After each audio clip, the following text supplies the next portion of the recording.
पश्चिम बंगाल की राजनीति में उस समय हलचल तेज हो गई जब विधानसभा साइन जो जालसाजी मामले में टीएमसी के राष्ट्रीय महासचिव अभिषेक बैनर्जी को कलकत्ता हाईकोर्ट के निर्देश पर सीआईडी के सामने पेश होना पड़ा। अदालत ने उन्हें राहत देते हुए तत्काल गिरफ्तारी से बचाव दिया। साथ ही आपको बताएं, लेकिन जांच में पूरा सहयोग करने का स्पष्ट आदेश भी यहां अभिषेक बैनर्जी को दे दिया।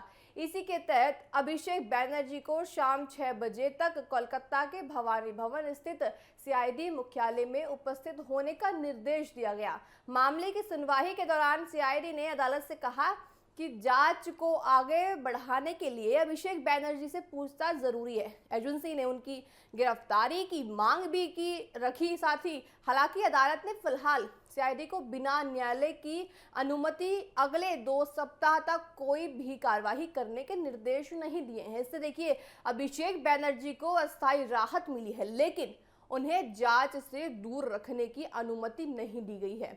अदालत के आदेश के बाद अभिषेक बैनर्जी निर्धारित समय पर भवानी भवन पहुंचे, जहां उनसे करीब 5.5 घंटे तक पूछताछ चली। 5.5 घंटे की मैराथन पूछताछ के बाद अभिषेक सीआईडी मुख्यालय से बाहर निकले।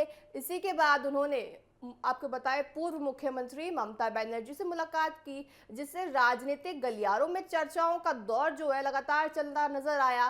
पूरे घटनाक्रम पर राज्य की राजनीति और मीडिया की नजरें टिक गई। सूत्रों की अगर बात करें तो सूत्रों के अनुसार सीआईडी ने पूछताछ के दौरान मामले से जुड़े कई सवाल अभिषेक बैनर्जी के सामने रखे और कुछ दस्तावेजों को लेकर भी जानकारी मांगी। जांच एजेंसियों का ये कहना है कि मामले की सच्चाई तक पहुंचने के लिए आगे की पूछताछ आवश्यक हो सकती है। यही वजह है कि पूछताछ खत्म होने के बावजूद अभिषेक की मुश्किलें अभी तक खत्म नहीं हुई है, ना ही खत्म होती अभी दिख रही हैं।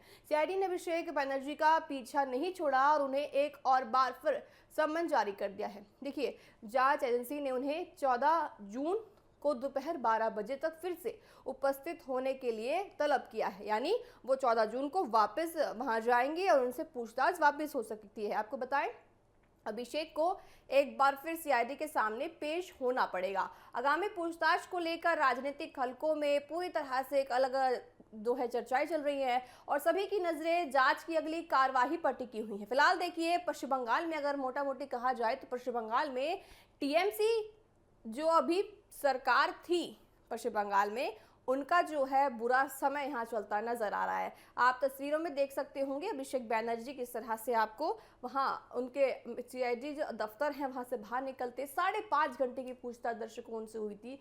5.5 घंटे उनसे जो है पूरी जांच की पूरी पड़ताल की गई और सारे तथ्यों को पूछा गया। साथ ही अभी तक अभिषेक बैनर्जी को कोई यहाँ राहत मिलती नजर नहीं आई है।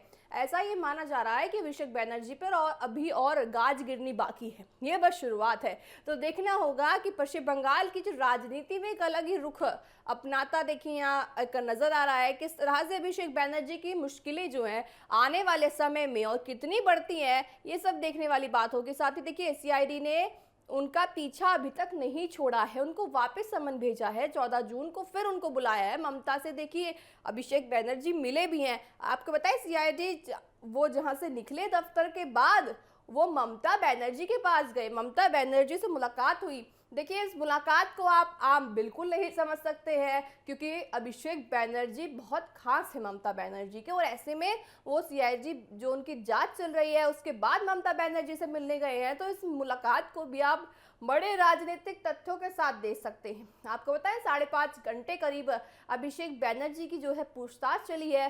पूछताछ अभी तक देखिए पूरी तरह से आधिकारिक तौर पर खत्म नहीं हुई है। उनको वापस समन भेजा गया है, वापस उनको बुलाया गया है। देखना होगा कि जब अब वो 14 जून को वापस जाएंगे तो किस तरह के उनसे साथ पूछताछ होती है, क्या जांच में सामने आता है, साथ ही कितने घंटे की वापस पूछताछ होती है। देखिए, कब तक जो है ये मुश्किल की जो रार है अभिषेक बैनर्जी पर कब तक लटकती नजर आएगी, तलवार उन पर कब तक लटकती नजर आएगी, ये बड़े सवाल खड़े हो रहे हैं। आपको बताएं, 5.5 घंटे तक करीबन उनके साथ पूछताछ चली है। पूछताछ के बाद वो सीधे ममता बनर्जी के पास गए हैं। साथ की आपको बताएं कि देखिए अभिषेक बैनर्जी बहुत ज़्यादा खास माने जाते हैं ममता बनर्जी के। अब उनका जो खास है क्योंकि ममता बनर्जी पर भी बड़े देखिए यहाँ पे आपको बताएं कि ये भी अटकलें सामने आ रही है कि ममता बनर्जी पर कांग्रेस की तरफ से प्रस्ताव भेजा गया है कि वो कांग्रेस में विलय कर लें। अब देखा जाएगा कि टीएमसी की जो राज चल रही है, जिस तरह से सांसदों ने एकाएक कर ममता बनर्जी का दामन छोड़ने का फैसला कर रहे हैं, अब ऐसे में ममता बनर्जी की आखिर देखिए राजनीति किस दिशा में जाएगी, ये बड़े सवाल खड़े हो रहे हैं। आपको बताया अदालत के आदेश के कारण अभिषेक बनर्जी की तत्काल गिरफ्तारी की संभावना पर रोक अभी फिलहाल लग गई है। हालांकि जांच जारी है और आगे की कार्रवाई सीआईडी की जांच रिपोर्ट तथा अदालत के निर्देशों पर निर्भर करती है। इसलिए आने वाले कुछ दिन इस मामले में राजनीतिक और कानूनी दोनों दृष्टिकोण से बड़े महत्वपूर्ण ये दिन माने जा रहे हैं।